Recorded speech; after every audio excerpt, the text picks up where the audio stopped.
Education in Indonesia has faced various complex challenges.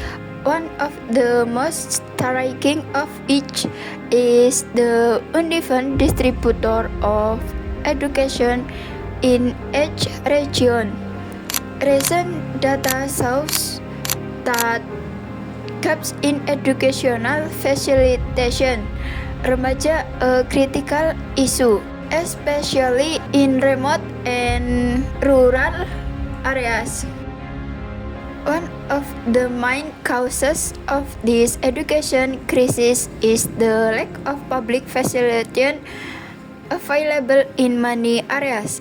The 2019 report by the Education Ministry of Education and Culture show that around 37% of schools in Indonesia do not have education facilities. The main stat more than 2/3 of schools in the country still face significant challenge in providing education, classroom, laboratories, libraries, and sport facilities.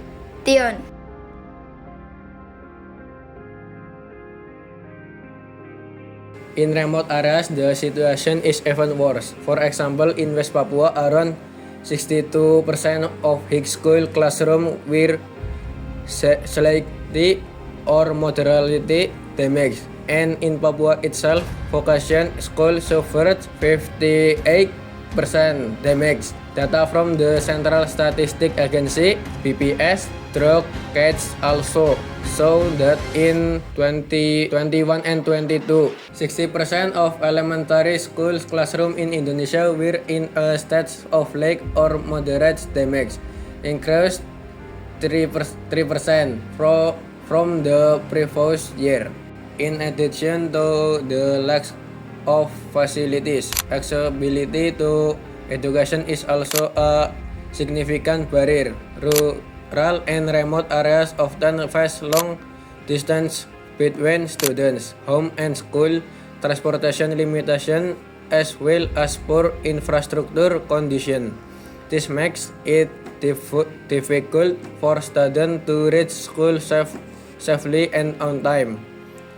Along with that, the lack of transportation facilities exacerbates the difficulties of educational accessibility in these areas.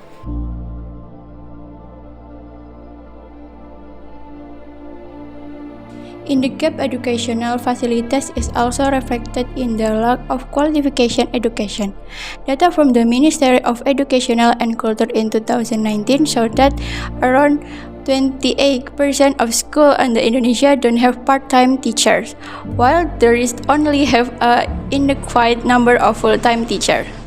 The lack of professional teaching staff has direct implementation of the quality of teaching provided, so that children do not get guidance and teaching that should get met. Although the government has tried to improve educational infrastructure inspired by the Finnish model, inadequate preparation has resulted in disparities in each region.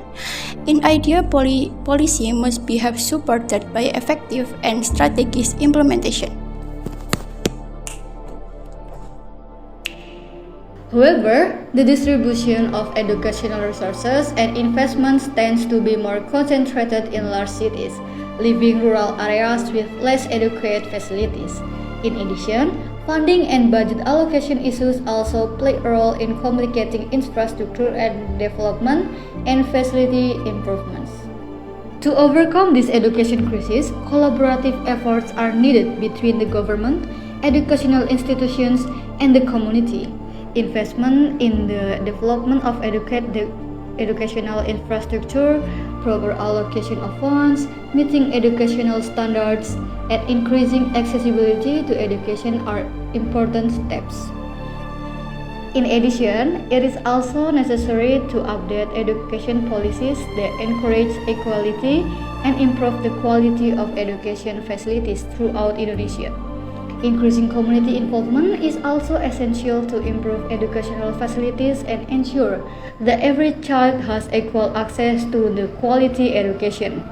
The education crisis in Indonesia is not a new issue, but it is important for us to continuously improve and enhance the quality of education for the future of the nation.